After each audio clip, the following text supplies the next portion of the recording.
You're listening to the Screeners Podcast Network. From the big screen to the small screen and everything in between, this is the Screeners Podcast, where all media is appreciated, but none is safe. Hello and welcome back to the Screeners Podcast. I'm Daniel. This is Chad. I'm Chris. And I'm Josh. And we are so glad you're here. We have a great episode for you today. Before we dive into our content, we want to invite you, as always, to join in the conversation with us on social media. Follow us on Twitter at ScreenersCast. Do a lot of conversation there. Go back and forth, post articles, different things. And we also, you can check us out on Facebook. We want to see you there. So you can search the Screeners Podcast. We'd love to hear what you guys are watching, what you want to hear more of from us. We just want you there. All right, so today we have a good episode. We are going to take a deep dive into Black Mirror Season 4. The latest season just hit Netflix, so we're going to talk all about it, spoilers and everything. We're so excited for that. But before we get into it, we are going to talk about our most anticipated movies of 2018. It is February 13th, 2018. We have so many great movies coming out this year. I want to hear what each of your top 3 most anticipated movies of 2018 are. Okay, so we're just going to kind of go around like we normally do our top 3, and we're going to hear them. All right, so let's start with Josh. Josh, are you excited to see anything this year? That is, you picked such a good starting point. Yeah. Because I have to say that looking forward at a whole year of releases is difficult. At least I feel it's difficult unless you're like actively really keeping up with movie release news. Because I can go and scan lists and look at titles and some directors, but it's difficult to get a sense of the deep parts of the movie roster, non-blockbuster, non-big directors, unless you're just really in the know. So I have a few movies that I have picked out of a lineup here. But there are probably others that are shooting for maybe, as usual, a fall or Christmas type release that I'm not as educated about yet. So spot 3 for me, I'm going to give a tie between Ready Player One and maybe Venom. I don't know yet what to expect. All right. Venom, I don't know. Oh my gosh. I like Venom. Oh. I like the character. I like the universe, but I'm a little unsure about whether that's going to be good or not. You're blowing my mind right now, Yeah, Josh. wow. I'm sorry I stole Blowing your my number mind. 1 already. But Holy crap. and 2 and 3. That's right. That's all that matters is Venom.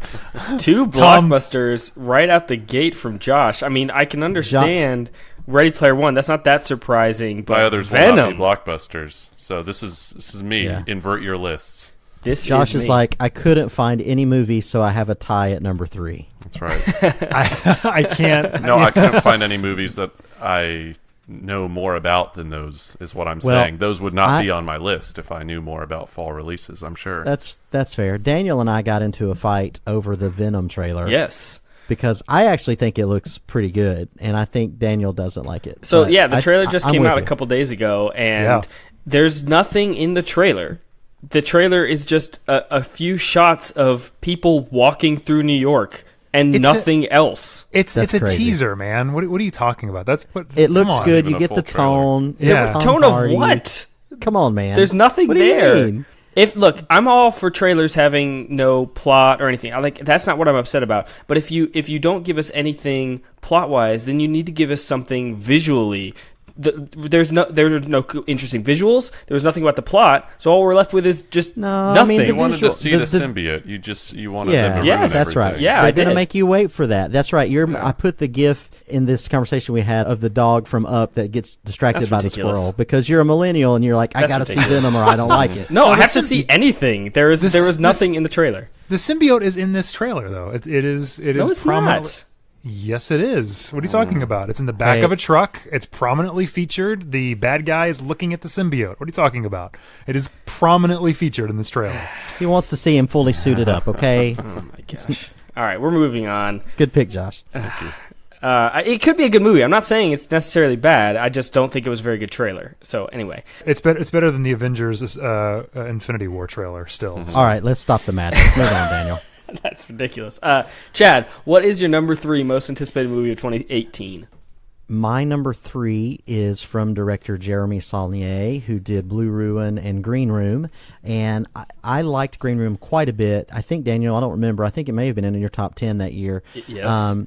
Blue Ruin was in my top 5 the year that it came out, and I love what this guy does. It's a movie called Hold the Dark, and all we know about it is that it's coming out this year. It doesn't have a release date yet, but it's an Alaskan murder mystery that's been adapted from a novel by William Giraldi. You combine those two things with this director, I mean, I can already see, we got a little bit of this with Wind River, what it's like to shoot out in the snow and the kinds of physical challenges and scenarios that this could possibly set up. I think it's a perfect match with his sensibility as a director. So you give me Alaskan murder mystery, Jeremy Saulnier, I'm in. Wow. I don't need to know any more than that, so I'm pumped about it. I'm going to be honest, I didn't know about that movie, so that definitely would have made my list had I known it. That's amazing. Yeah, Green Room was my number 3 of 2016.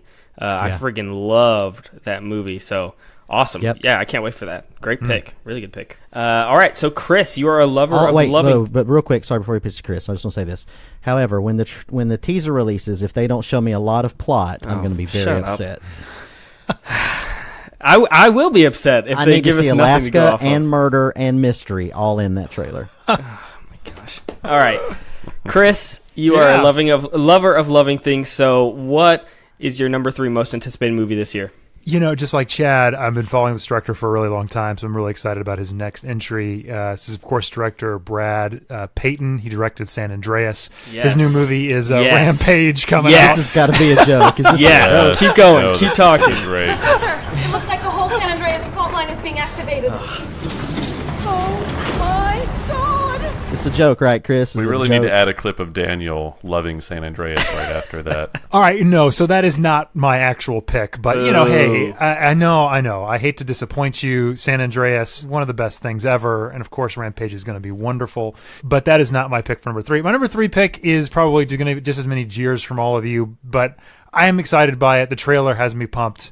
That's Ron Howard's new one coming out. That's Star Wars story Solo. I'm very excited to see that. I've watched the trailer several times, and every time I do, it brings a smile to my face. So I'm excited about Solo. And it's coming out sooner than I thought. I was thinking for some reason it was going to be like holiday. No, it's May 25th. Yeah.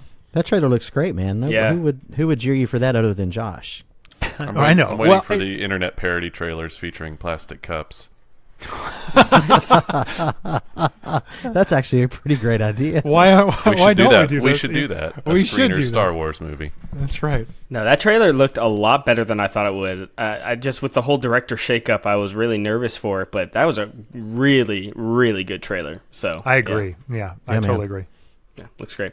So for my number 3 anticipated movie, I already said we're recording this on February 13th, and my number 3 pick comes out in 2 days. That's Black Panther. I am so freaking excited for Black Panther. It just looks amazing. I haven't been this excited for a Marvel movie in quite some time. I'm really excited for this one. It just looks different, and it looks really fantastic. So I'm super excited for it. So what is it about it that is exciting to you? Ryan Coogler. Yeah, I mean, I just rewatched Creed, and man, it's so amazing. And so I just can't wait to see what he does next. The cast is freaking amazing. Chadwick Boseman is great, but then you got Michael B. Jordan, Daniel Kaluuya, Lupita Nyong'o. I mean, it's just such a great cast. The style looks so different from other Marvel movies. I'm just super excited for it. Also, Ryan Coogler. Yes, that's the number 1 reason right there. I mean, his 2 movies, Fruitvale Station and Creed, are both phenomenally good. So I'm pumped just because he's directing it. Yep, I'm seeing it in 2 days, so I can't wait at all. So we're gonna move on to our number 2 picks. Josh, what's your number 2 most anticipated movie of the year? I don't know whether this could really qualify as anticipation, but I'm looking forward to seeing what they do with the story, and we need a movie like this right now, I think, about this kind of person. So I'm going to go for my number 2 with Tom Hanks in Won't You Be My Neighbor, the biopic about Fred Rogers. Yes. Because I think we need it. Yes, that looks is a great pick. Yeah. Casting and direction, everything is shaping up really nicely for that pick. I have a feeling it might push to 2019 just because they haven't even started filming yet, but they got time. So I think, that's going to be a really good movie when it comes together. Hey, they Yeah, shot the post in like 4 months, didn't they? It's true. They can get that done. Yeah. Very, very Yeah, and true. that movie wasn't very good, so let's not do that. No. All right, Chad, your number 2 pick. What is it?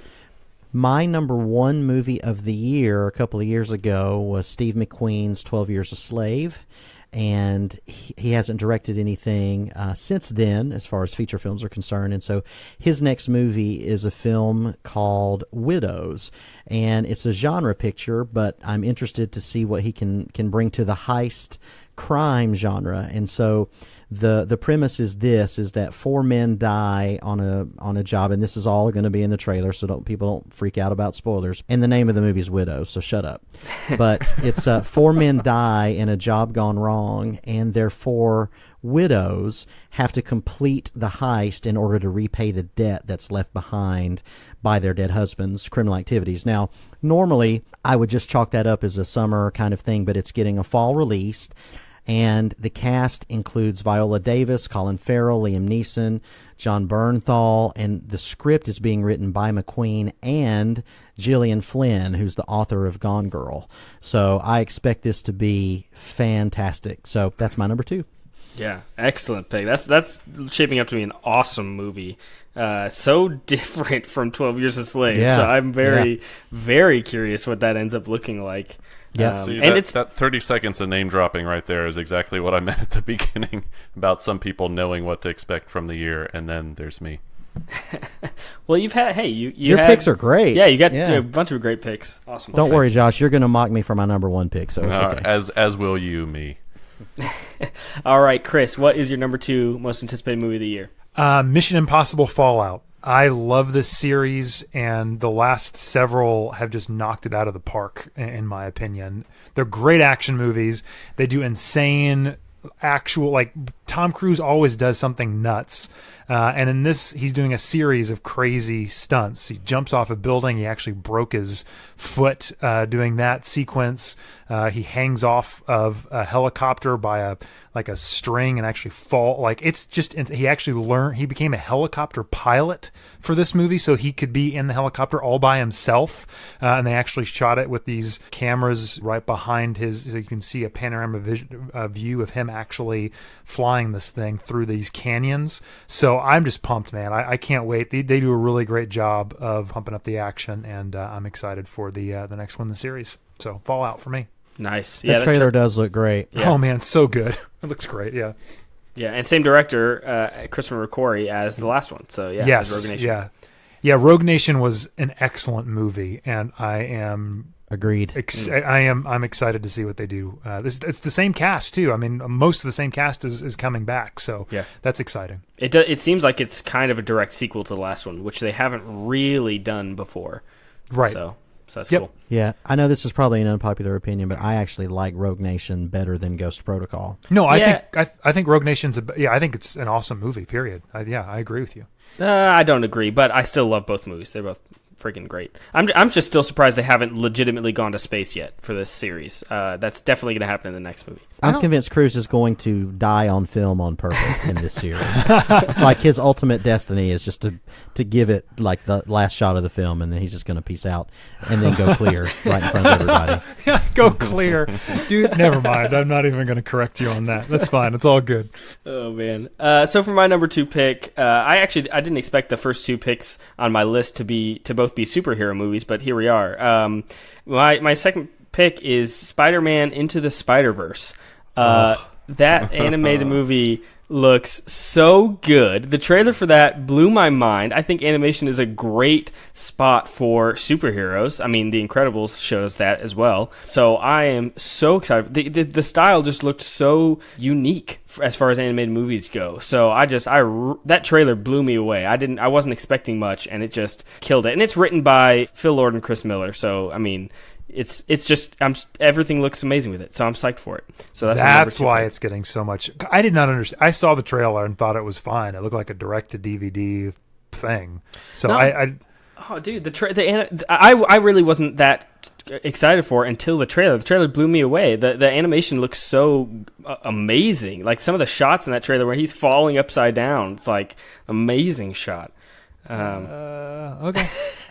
I'm going to disagree, but that's okay. It's all good. It looks fine. It looks fine. Anyway, so we are on to our number one picks for our most anticipated movies of 2018. Josh, what do you have for us? I think I should just let Chad guess on this as to what my pick is, because it's kind of stereotypical, and I almost felt like I had to pick it. And, I haven't done. guesses. I don't know, Josh. I really don't know. If I had a list in front of me, I bet I could probably guess, but I don't know. So it's based on a director, and this is like the archetype of what this director is. Just when you thought Wes Anderson couldn't get any more Wes Anderson. Isle of Dogs. Isle of Dogs. Oh, man.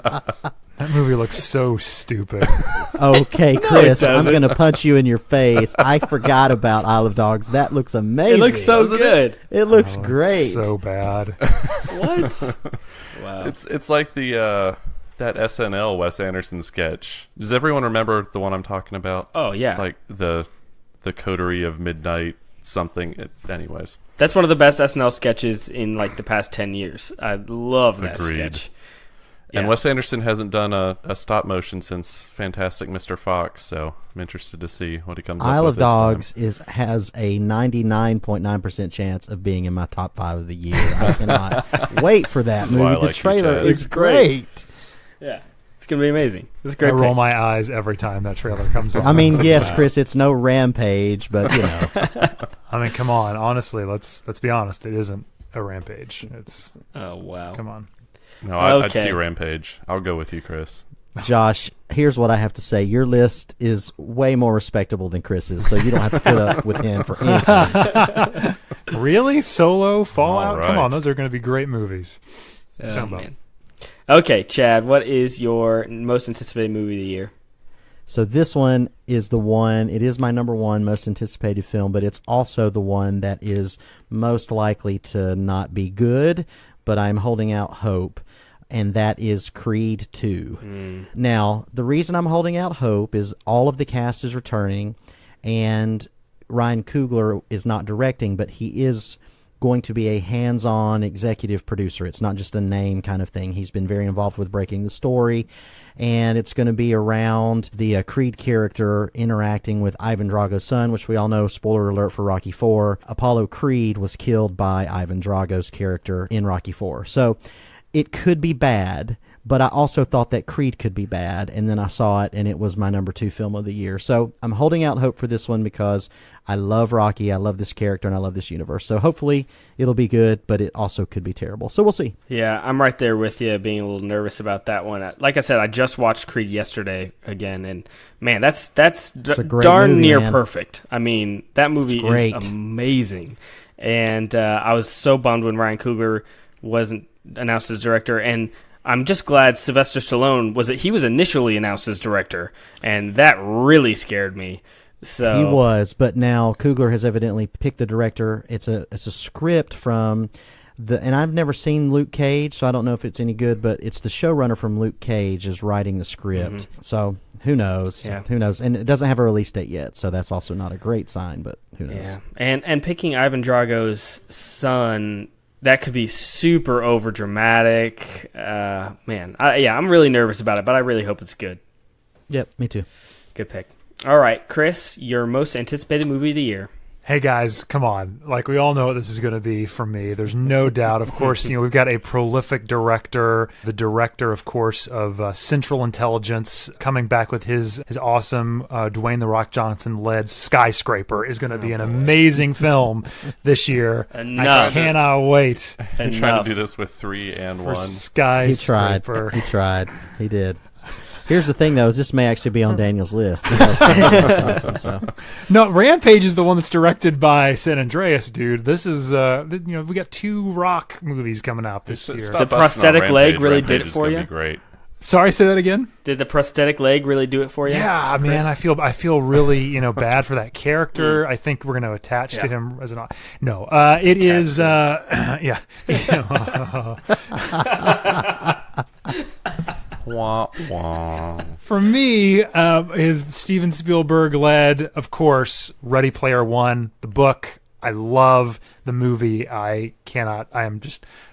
The other movies, fine, whatever. But honestly, Ready Player One is what it's all about. I cannot wait. It's the end of March. It's not too many more weeks until we get to see that thing, and I really hope it's great. But I am amped to see it. So let me ask you, because you have read the book. Chad, didn't you also read the book? Yes, I have read the book. Okay, so the trailer looks great. I have not read the book. Trailer looks great. Does the animation when they're in the game or whatever it is, does that look right to you? Because it's definitely like very animated. I imagined that it would be more realistic looking, but is that kind of how it should look based on how you read the book? It is exactly how it should look. Okay, yes. okay. I was just curious. Yeah, it looks great. I don't know there'd be any other way of...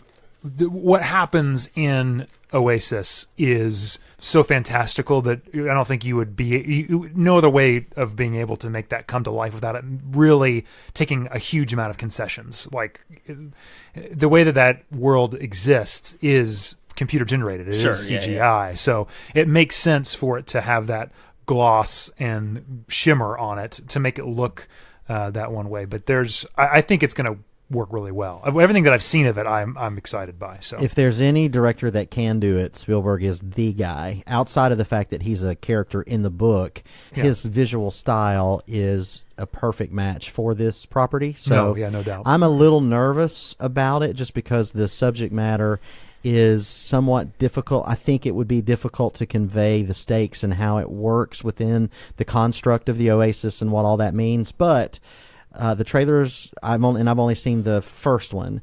The trailer that I saw looked really exciting. So it's another one of those I'm hoping for the best. Yeah, no, I totally agree. I think it's going to be great. I really do. But we'll see. Yeah, it looks good. All right, so for my most anticipated movie of the year, my favorite movie of the year, not last year, but 2016, was by quite a large margin, was La La Land. Okay, and so this year... No, was it? Yes, it was. Do you want me to talk about it more? I don't know. City of Stars. So this year, Damien Chazelle is returning for a new film with Ryan Gosling called First Man, and it's a biopic of Neil Armstrong. It's got great director, great star, great subject, all around, obviously poised to be an awards contender and all that jazz. Jazz. That's easily my most anticipated movie of the year. I think it's going to be fantastic. So I'm all in. That's a good pick. If he can get back to his Whiplash stuff, then that style would be great. Yeah, I'm not going to respond to that, but it is his first. It is his first like non-music central. I mean, as far as we know, unless he injects music into that plot-wise. But yeah, it's his first non-music centered film, so that'll be kind of interesting if he can do a more traditional type of film, just as well as he's done his previous films. So, be interesting to see. I'm very excited for it. So those are our most anticipated movies of 2018, and there are plenty that we didn't even talk about. I mean, we've got Avengers, we've got Deadpool 2 is on my list, Ant-Man and the Wasp on my list. Yeah. We got so many great movies that we didn't even touch on. So I could not care less about Ant-Man and the Wasp. Oh, I love Paul Rudd, man. Yeah. I liked Ant-Man so much. I guess. Yeah. What do you mean? It was fine. No, I liked Ant-Man. I thought it was fine. I'm just not excited about a sequel. Yeah. I don't know. Yeah. I think it looks really good. I like Evangeline Lilly. I think, again, like they can be more irreverent. It's the more irreverent side of the MCU. It's as irreverent as they're going to let them get. So I kind of like that. And of course you got Deadpool, which is the Sony stuff. So does Seth Rogen play the Wasp? Yeah, that'd be awesome. That'd be so good. Yeah. So we want to know what you guys are excited for. Make sure you chime in on social media. Let us know what your most anticipated movies of 2018 are, and let us know what you think of our picks and how great they were. All right. So we are going to dive right in to our main event where we review Black Mirror Season 4. Looking around at a world of injustice, intolerance, and huge environmental challenges, it's hard to imagine a bright future. But we can, and we must. Anyone? Hello? Must have been mental before the system. Nothing is gonna happen. You're gonna be fine. Where am I? Hip hip hooray! A sunnier future. Turn it off.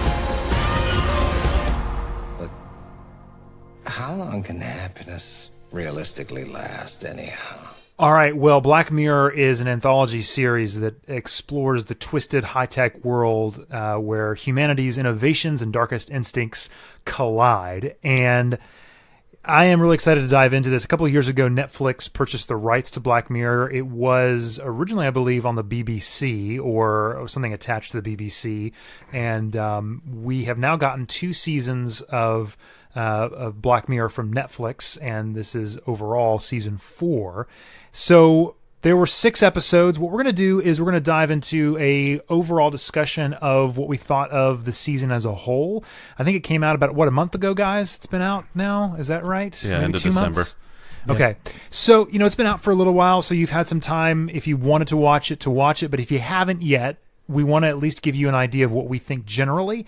And then after a quick general discussion with no spoilers, we're going to hop right into a spoilerific section where we'll kind of talk about the season, what we really liked, and dive in deep into some of the themes and plots. So let's go ahead and go around the table and just chat about what we thought generally of Black Mirror Season 4. And let's go ahead and start with Josh. What did you think of Season 4? Well, I will start out by saying that I'm just sad for this discussion, and I'm a little bit worried that I'm going to have to defend my viewpoint here, but I'm going to do it anyways. I'm just afraid that the magic is gone from the series. Like, when I first discovered Black Mirror, I was a little late to the party. This was after Netflix had picked it up, and so I started back at season 1, the original series 1. Back at the original one, and just like every episode that I saw, I was like, this is quite possibly the most brilliant original show I've ever seen. And every episode was fantastic, just about. And then there were a couple years off, and then they got picked up for season 3, and they had a couple years away from their world and their universe, but it felt like things were still alive. The spark was still there. There were a couple standout episodes that made season 3 worth it. Season 4, I got no standout episodes. There were a couple decent episodes in season 4, but outside of that, like, the originality that makes Black Mirror great to me just was not there anymore. I will bracket all this by saying that I watched the first 3 seasons by myself, mostly in the dark, and I watched most of season 4 with lights on with my wife, so maybe that affected things. I don't know. But I don't know. There were, like I said, there were a couple episodes that I liked okay, but there was just none of that, wow, this is really brilliant and really made me think about something that was there in the previous seasons. So overall, I was very bummed out. Wow. Okay. All right. So season 4 did not impress you at all. In fact, it was disappointing to you. Yes, disappointing only because I loved the rest of the show so much that sure. I was hoping for more. Okay. All right. Okay, so Chad, what about you? How did you feel season 4 stacked up? Well, the one thing that I think is clear right from the beginning, just as it was in season 3, is that if anything, Netflix, the infusion of cash that they've given them from a production standpoint is certainly right on the screen. Some of these episodes look as good as any feature film that you'll see. Overall, I'm going to say that I still very much enjoy Black Mirror. I enjoy the questions that they ask and the way that it is presented. But I'm also going to agree with Josh in as much as I do feel this is the first season where I felt that some of the themes were starting to be not necessarily repeated, but it was just a riff on the theme, a variation on the theme of some things that have already been explored in better episodes. So I don't disagree with Josh. Now, I liked it a lot more than Josh did, and I vehemently disagree that there are no standout episodes. I think there's one in particular, but 2 or 3 that are really very good, and then I think there are there are two that I don't like and one that I absolutely hate. I hope we agree on that one. I hate it. I hate. We won't talk. I won't tell you what it is right now. We'll do that in spoilers. But there's one okay. that all right. You don't want to say anything about the episodes that you liked. Okay. All right. Well, yeah, because we'll dig into that in spoilers. But just from a general standpoint, there's one that I hate so much. Overall, this would be. I think the highs were actually really high, but I think the lows were lower than they've ever been. And so I come out with sort of a mixed feeling, similar to Josh, in that this is the first season where I can't say it's just great from top to bottom, and this one is not. Not that not all seasons have been great from top to bottom with all the episodes, but the general feeling after that is that was a phenomenal season of television. This is the first one that I don't think that's true for me. Wow. While I still loved some of them, I really didn't like some of the others. And I feel like the general theme, which seems to be, if there was a theme that ties them all together, is when is life a life, as far as like artificial intelligence or different things having agency, and when does life begin, I guess. And so where's the gray area of how they're treated, etc. And that's an interesting thing to explore, but I feel like they've done it better in the past, and I think they did some really stupid things trying to discuss that in this season. But anyway, overall, I don't want to sound as negative as Josh, because I'm not, because I did enjoy it, but the cracks were showing for me for the very first time this year. All right. Okay. Daniel, how about you? I feel mostly similar to Chad and Josh. I really enjoyed the season as a whole. I think it was really good. There was definitely one of my favorite episodes of the show so far was in this season. I really, really love one episode in particular. But then I also agree that there's just not as many standouts. This was the first season that when it was over, I was a little bit more ambivalent about it, as opposed to in years past. It was over, and I was, wow, how amazing that season was. So yeah, this season was just not as exciting, not as interesting. There were some episodes that there were no episodes that I hate. So I'm very curious to hear which episodes you guys hate. But there were some episodes that I just kind of didn't care about when they were done. I was just okay, whatever, and then moved on. So overall, it's still I think it's just that Black Mirror has so much to live up to, because some of their earlier seasons are just some of the best TV ever made. And so this just wasn't quite there, but it's still fantastic television. Each episode is so well made and really creative and interesting. So yeah, overall, definitely a step down, but it's still an amazing season of television. Got it. All right. Well, none of you guys have mentioned particular episodes, so I guess I won't do that. I will save that for spoilers. But I will just say that I think there were 3 really strong episodes this season, 3 really great ones, and then one that was okay, and then 2 that were pretty, I don't know, pretty down there. Awful. Just say awful. They were awful. So for me though, this is the way I watched them. So I saw the first episode on Netflix, and of course it looked like a Star Trek themed one called Callister, USS Callister. So I watched that one, probably within a week of it hitting Netflix. And then I heard that the rest of the season wasn't all that great, so I just didn't watch the rest of the season. And then you guys decided we were going to go ahead and discuss this season of Black Mirror.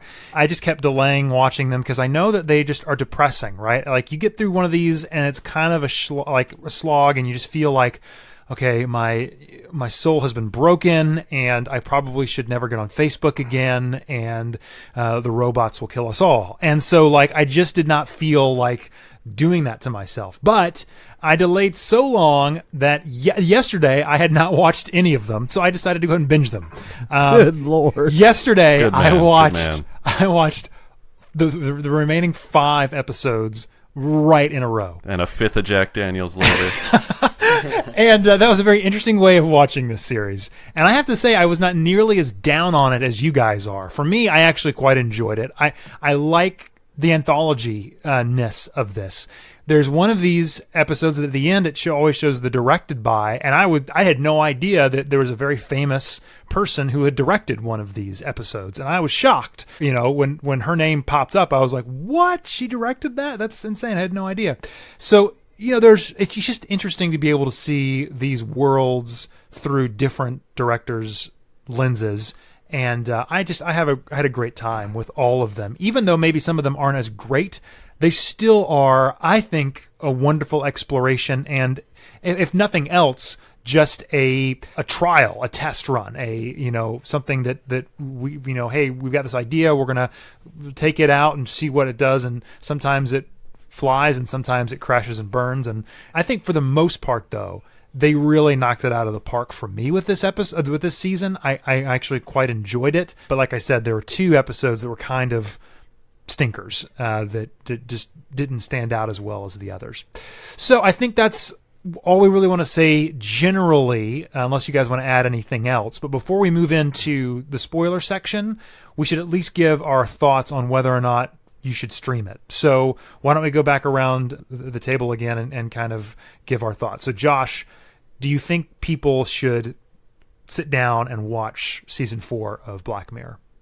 That's a really tough call for me. I think you should definitely watch seasons 1 and 2.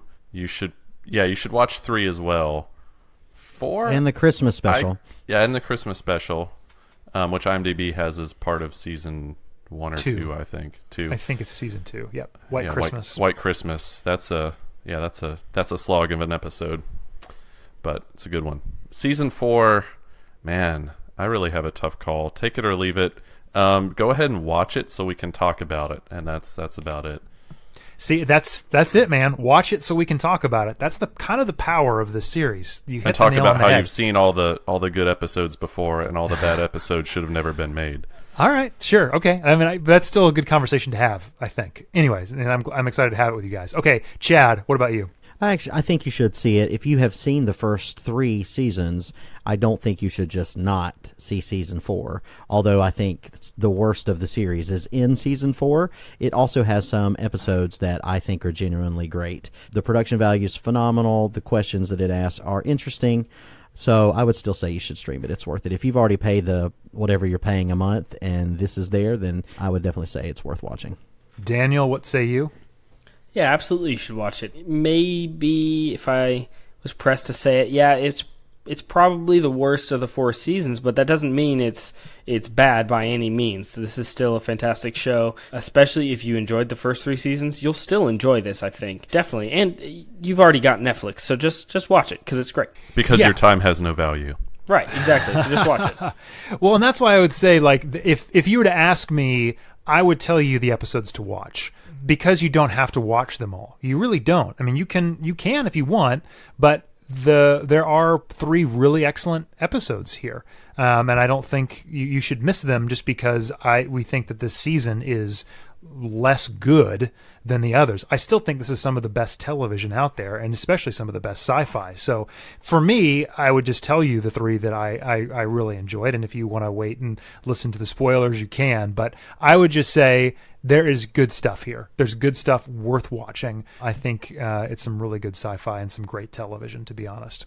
So that is our thoughts on season 4 in a general perspective. Now let's go ahead and hop into the spoiler section and chat about specifics. The first rule of Fight Club is you do not talk about Fight Club. Well, you look nervous. Is it the scars? You want to know how I got them? There's so many places it would never occur to Hawk to hide. However, the reason the Führers brought me off my Alps in Austria and placed me in French cow country today is because it does occur to me. Because I'm aware what tremendous feats human beings are capable of once they abandon dignity. In the dream, I knew that he was going on ahead. He's fixing to make a fire somewhere out there in all that dark and all that cold. And I knew that whenever I got there, he'd be there. And then I woke up. All right, guys. So I really just wanted to make this more of a kind of a free discussion because there's so much here to talk about. But let's discuss. I want to know, because let's get the dirty laundry out of the way first. So let's talk about the stuff that we didn't like. So what were you guys thinking when you thought what are the worst, the ones that you think are real stinkers here? I thought you were just going to come out and say it. So let's talk about Metalhead. Metalhead, yeah, I agree with you. Metalhead was really an odd episode, just wasn't it? Awful, just terrible. A waste of 41 minutes. It was a beautiful episode. Like Chad said, I didn't get a chance to agree with Chad before. The production value of all this season is great, and Metalhead in particular, with its black and white motif, was just kind of stunning visually on a big 4K TV. But the episode was awful. There was no point to any of it. Ugh. Well, that was my... I definitely don't hate that episode. I think that episode's just really good. Really?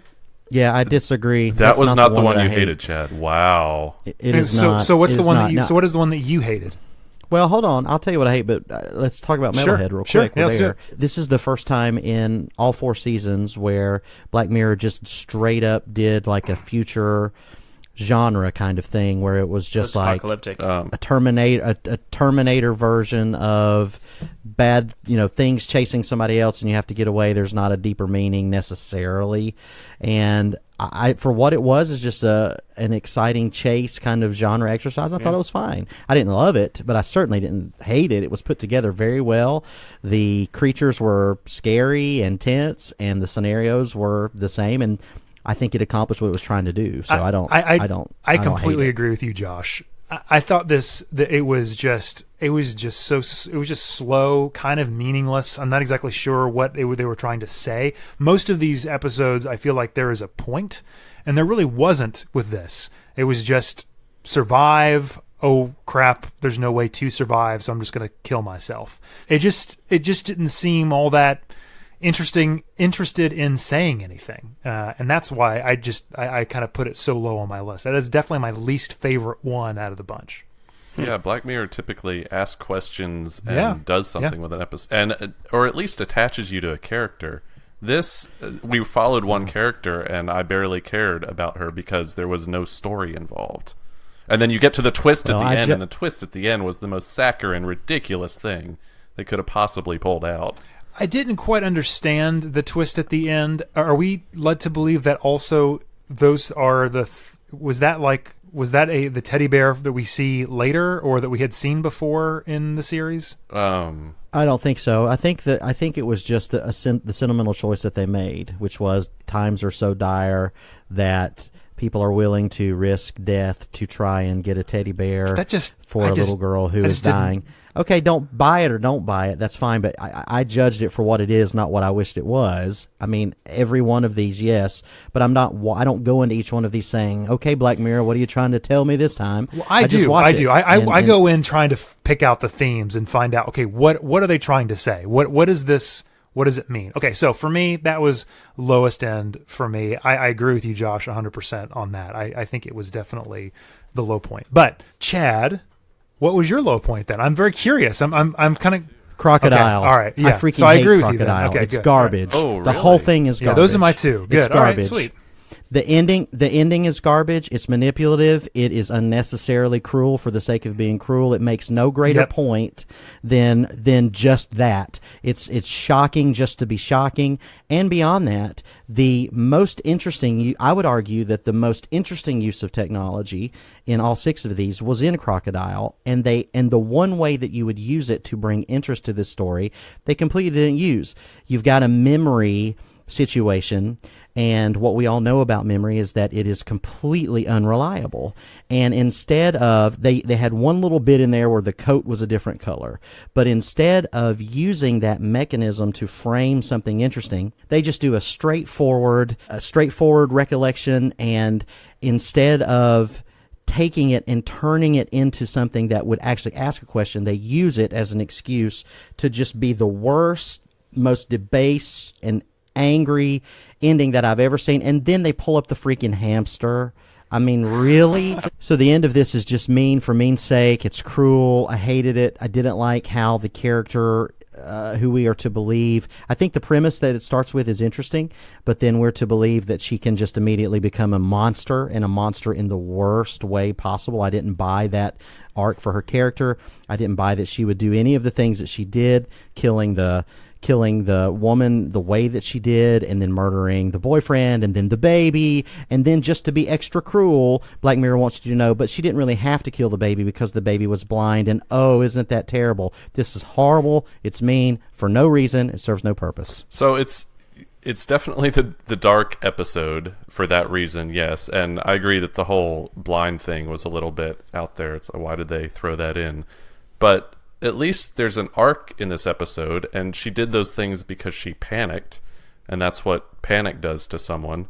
And so the question you're supposed to ask yourself is, how far would panic take me? And obviously you stop short of what she did in the end, but once you've started the spiral, and I think at the end we see that it wasn't like in her nature. She's completely detached from herself when she's at the play or the musical or whatever it is. But I don't know. It wasn't the best episode in the season, but it wasn't Metalhead. Yeah, it was worse than Metalhead by order of magnitude. I agree. Daniel, instant serial killer. It's just ridiculous. It's ridiculous. Yeah, Daniel, what did you think? 'Cause I definitely agree that this is a weaker episode, and it's certainly the darkest episode in this season. It might be one of the darkest episodes of Black Mirror. I mean, this is really dark. No. But regardless, I definitely agree, though, that they had some... It wasn't reliant enough on the technology, I think. I think they could have taken that, just like Chad said, taken that in some really cool or more intriguing directions. But overall, I definitely don't hate this episode. I agree with what Josh said in its defense, that it's about fear and panic and protecting your reputation or whatever. And so, yeah, I think it was overall an interesting episode, but definitely a lower tier for sure. All right, so I agreed with both of you, actually. Josh and Chad, Crocodile and Metalhead were my two least favorite episodes. But I'm guessing, if I'm doing my math properly, that means there are two others that you guys think are pretty bad. So where are we at, guys? What do we want to talk about next that you thought was not really up to the standard? For me, Black Museum was kind of weird. Oh. It just was disjointed. It didn't really... It's the most awkward sound from Chris. Yeah. I loved Black Museum with all of my heart. It was so good. But I'm going to let you finish. Yeah, keep going. Well, no, I don't have like a ton to say about it. It was just weird because it was just so disjointed that it didn't really... I don't think it really came together for me fully. What? So, really? Yeah.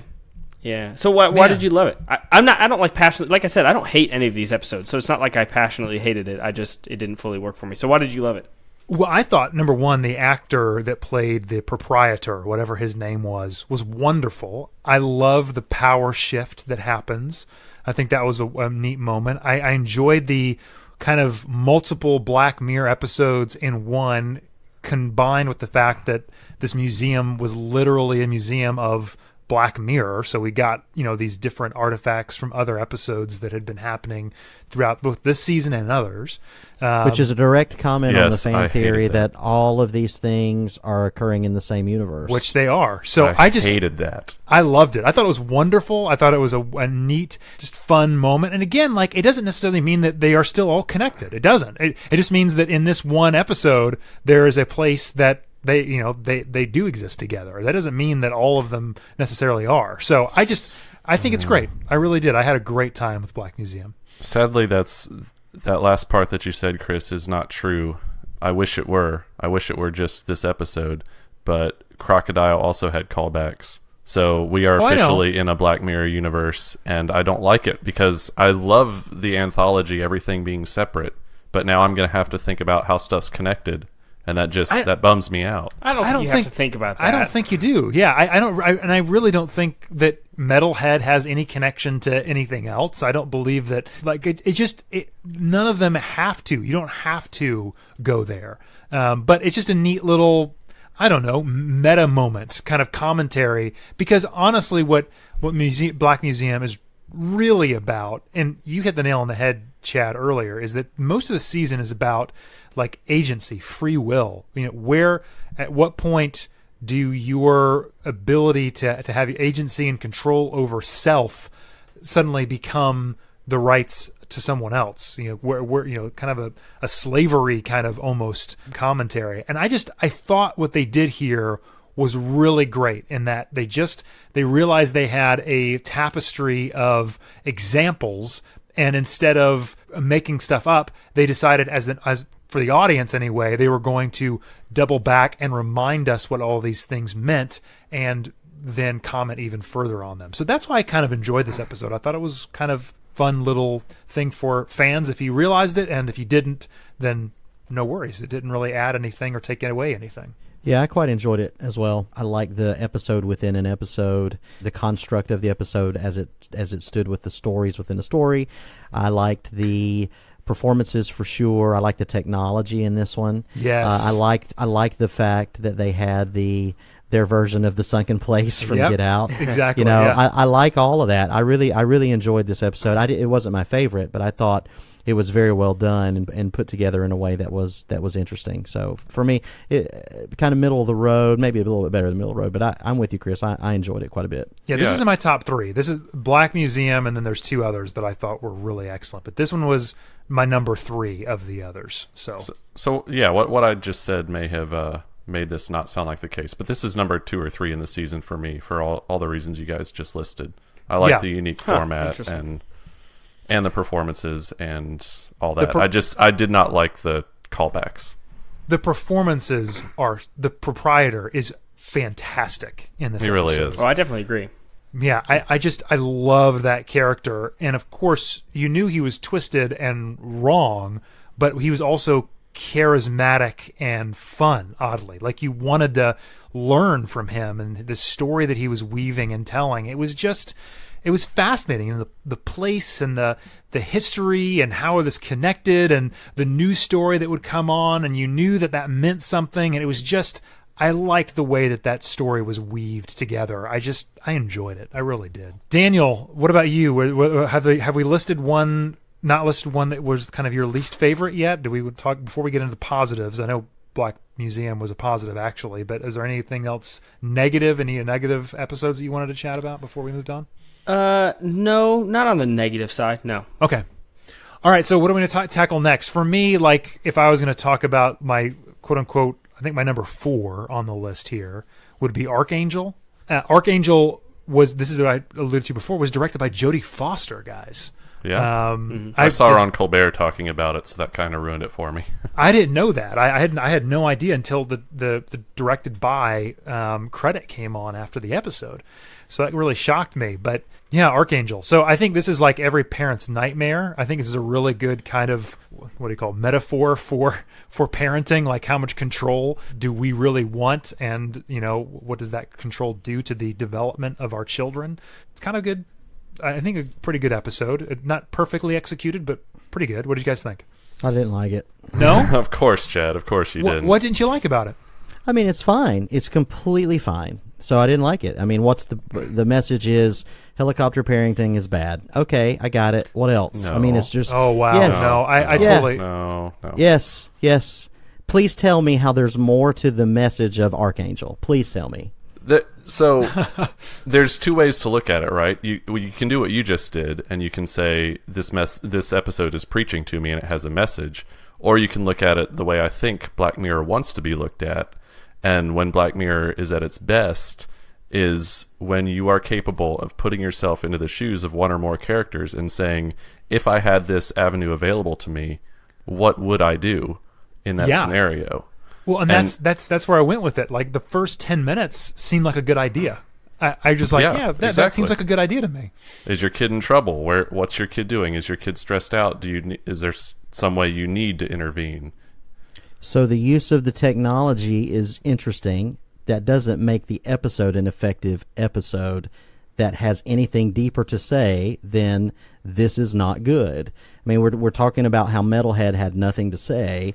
This one, of all the episodes, is the one that I think is the most black and white with its message.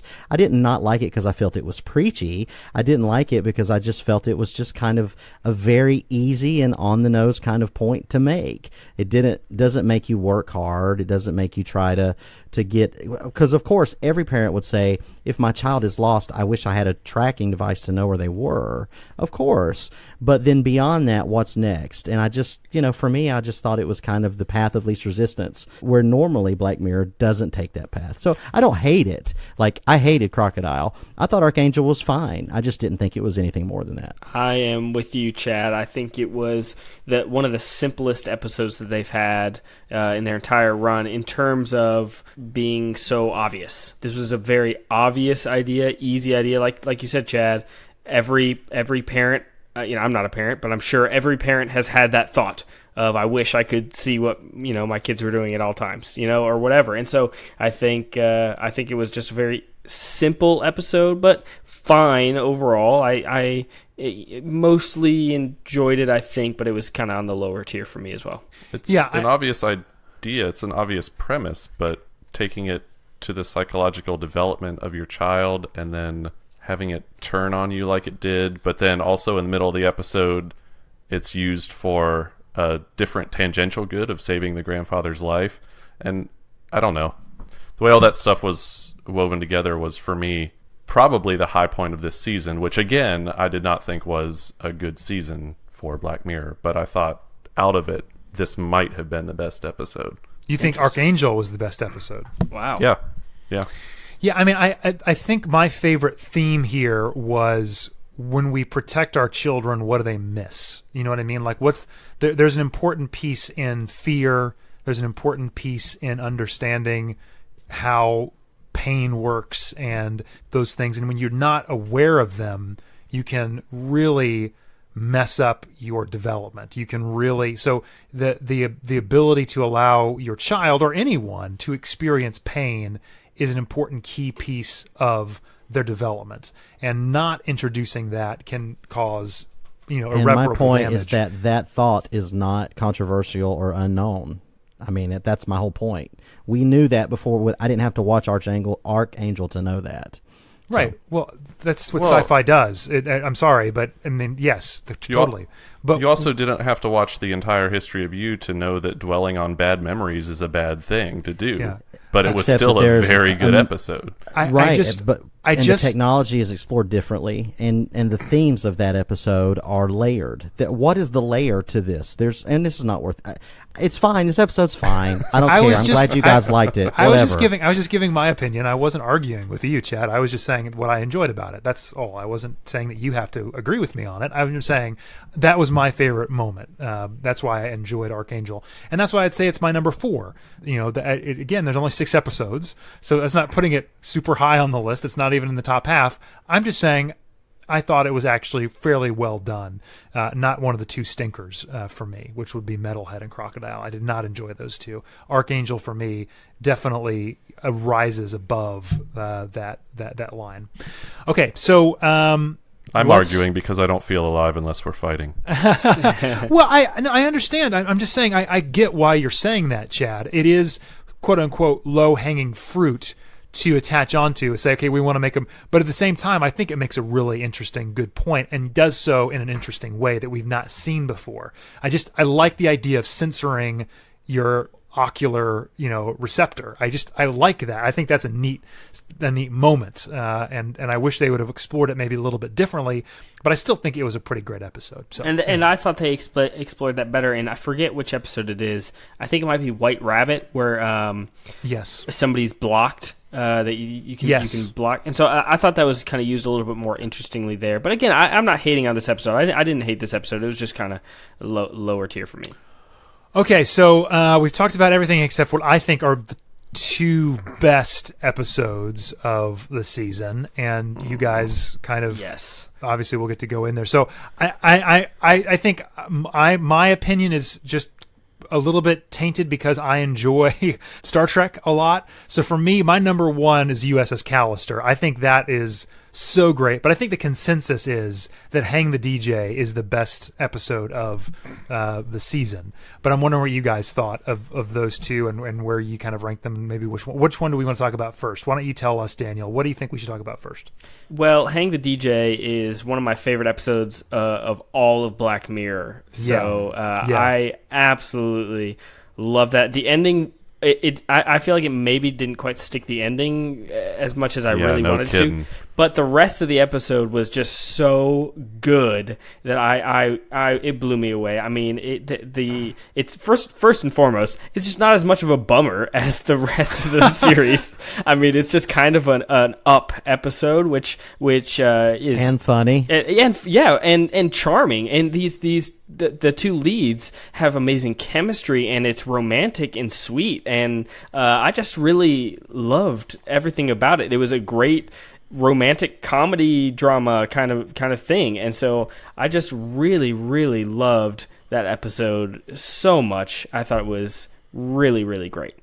All right, but Josh obviously disagrees. So what are you saying? I hear your moans. After this and San Junipero from season 3, I think I can safely say that Black Mirror's going soft.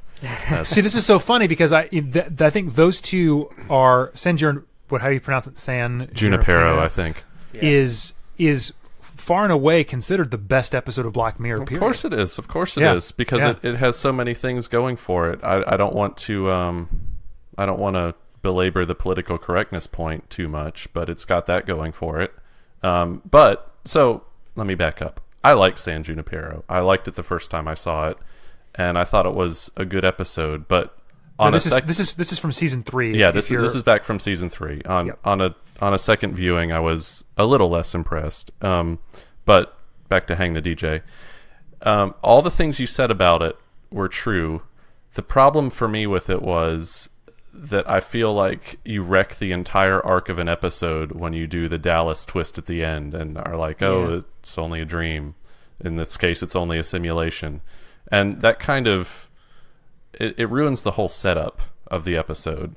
And so that bummed me out. Other than that, it was a funny, charming episode that was out of step with the rest of Black Mirror's thematic feel, which is a bit weird to me, but it was still a solid writing. It's just... I don't disagree with you. I think as soon as it ended, I said the exact same thing, that it did take away the punch of the rest of the episode, because none of it was real, which was a huge bummer to me. But the rest of the episode was just so good that I didn't really care at that point. It's still an absolutely amazing episode. So I don't disagree about the ending at all.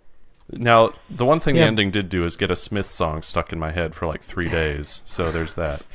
Right, but again, I think going back to what the central theme seems to be of the entire season of when do these things that aren't real become real. So if you want to take it a step further, even though it's not technically real in our real world, it's real to them, and so the stakes are what they are. The ending is not great, but it's also, I don't think it's the worst thing ever. I liked it. I think San Junipero is better than this episode, but I really like this episode a lot. I think it's good. Yeah, I think it was great. I actually enjoy twist endings. I was trying to figure it out the entire time, and I didn't quite see this coming. It wasn't, like you said, they didn't nail the ending here, but I still feel like it's neat to know that this was just a simulation. This is just an algorithm, that this was happening millions of times. And, all it did was just tell these two people random in a bar, and they may never get together, that they, after running all these simulations, of their different personality types and against other people, that these two are probably going to be a good match. I think that was just kind of cool. You know what I mean? It's something that you have in your pocket right now with, Match.com or any of those other things, and you think to yourself, okay, this bit of code, what if, in 20 years it's even more substantial, and those algorithms really are sentient on some level. How interesting that is. I just like that idea. I think it's awesome. We watched an algorithm. That's all we watched was an algorithm. Yeah. And I like it, and it's fine. And it's fine. It's okay. It's fine. And here's the thing. I know, because humanity is how humanity is. If this situation were real, how many people would opt in tomorrow? Right. A lot. Yeah. A lot. Totally. Sure. So, I mean, it's not that far-fetched. What now? What do you mean? What do you mean? What is my point? No, I mean, what did this episode say? What's it saying? I enjoy the fact that of all the... Oh, really? You know what this episode says, Josh? This episode says that 1,000 simulations are enough to determine an outcome. No, that sample size is way too small. Way too small. Anyway, it was 1,000. Yeah. Anyway, I don't know how I became on the negative side of this episode, because it's one of my favorites of the entire show. So yeah, I absolutely loved every second of this episode. So yeah, it's a really, really. You saw the first 2 seasons, right, Daniel? Oh yeah, and this is up there with the History of You. Up there with the one with Domhnall Gleeson. I forget what it was called, The Best of You or something like that. Yeah. So this is one of the best episodes there is.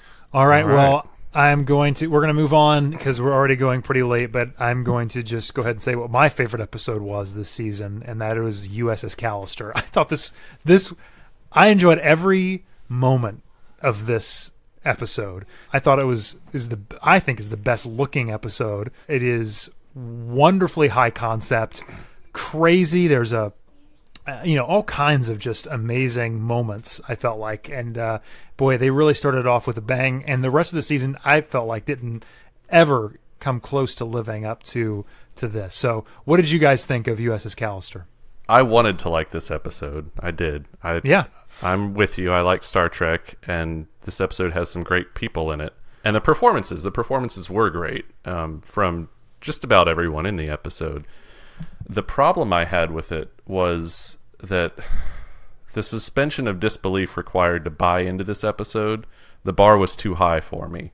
Like, I get that Black Mirror is about technology that doesn't quite exist, but this is technology that is beyond the realm of possibility. The whole premise of how people get into the game is just completely ridiculous, and so I can't go there.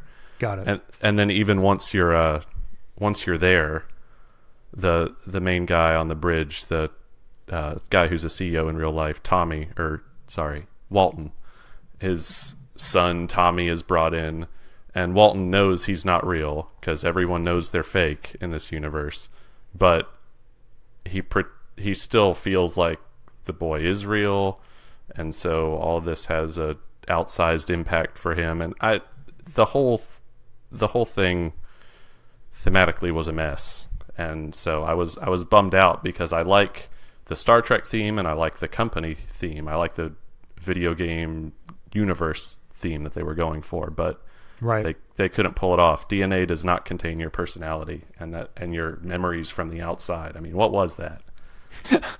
Okay, well, I didn't have a problem with that piece of it at all. That didn't bother. I mean, obviously, you've got to suspend your disbelief.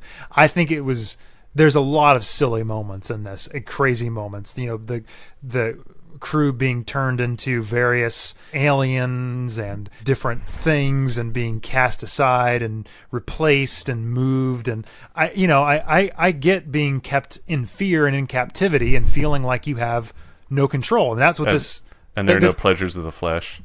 That's what I'm saying, like, exactly, yeah. But, I mean, that's what I'm saying, like, that's what this episode is about, being caught in, like, a dead-end job where you feel like you can go nowhere, and you've got a boss who tells you exactly what you can do, and you literally have no other options, and if you do something wrong, you're screwed. You've ruined the rest of your life. And I dug all of that. I think it was a really neat kind of, where it went. Anyway, so... that's what this episode is about? Yeah, well, so here we go. Wow. Chad, how about you? What did you think of USS Callister? I think I'm probably between you two guys. I wanted to like it as well, and I did like the production of it.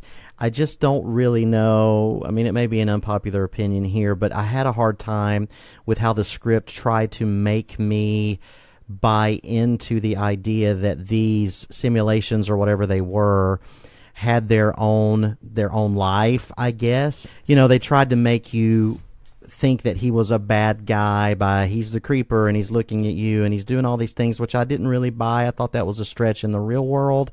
And so I guess the disconnect for me was, while yes, it was terrible what he was doing in the game, quote unquote, also kind of like Josh had a hard time making that leap to the fact that they were real in the first place, and how much of this was just this guy playing a game, and being cruel in the game to things that aren't really real. And so I think emotionally it was hard for me to connect to that and feel as bad as this wanted me to. And then to, number one, he has the worst security in the history of mankind. For that lady to be able to just kind of walk in there and plant the stuff at the end, that was stupid. But beyond that, I think he dies at the end or something. I'm not sure. Yeah, the end is trapped awful in too. there, so I'm not sure what's going on. And was it really worth that? So I don't know. I don't know. I have mixed feelings just because of I like the initial premise, but the deeper meaning and what I'm supposed to take away from it, I struggled with a little. Daniel, did we hear from you on this? I don't think we have yet. Or is there anything you want to add? Not much. This was my second favorite episode of the season. I enjoyed it quite a bit. I don't disagree with any of the complaints from Chad or Josh, really. It was what I loved about it was the atmosphere and kind of it felt very different for a Black Mirror episode in that just the design of it and kind of taking the whole Star Trek vibe was really a great spin on things. And you can tell that this episode had kind of a bigger budget. That, it was going to be kind of the hook episode, and has a great cast, such a great cast. I liked it for the most part. I like I said, the ending was weird, and it was a bit hard to care about video game characters because that's ultimately what they are. So I don't know. Overall, though, I enjoyed it. Yeah, I thought this was excellent. I loved everything about it. I bought in fully, and so much so that I knew that the rest of this, I didn't feel like the rest of the season was going to be able to live up to this. Obviously, it's different than any other Black Mirror. And if we're saying, like, if somebody wanted to know what a Black Mirror episode was like, I would not point them at this episode because it is very different than anything else. But I think the style, the storytelling, the way in which they were trying to come across with various themes, really, I enjoyed every bit of, and I thought they did that with a level of production that is very rarely seen on Netflix or anywhere else. So for me, I really liked this episode quite a bit, and I'm gonna revisit it again now that we've been talking about it because I want to see it again. So there are all of the episodes. We talked about all of them. Is there anything else you guys wanted to chat about before we kind of wrapped up? Anything else that we missed, maybe? It may sound like we're really negative, and in some cases we are, but some of us are. I still think it's a worthwhile endeavor to watch the season. Yeah. Except for Crocodile. Well, like I said, I think there are 3 really great episodes, 1 pretty good episode, and 2 stinkers. That's the way I feel about this season, and I would say to people, if you're you can skip Metalhead. If you really want to, you can skip Crocodile, and then the other 4 you're gonna have a good time with, or at least not a good time with. You're gonna have a Black Mirror time with.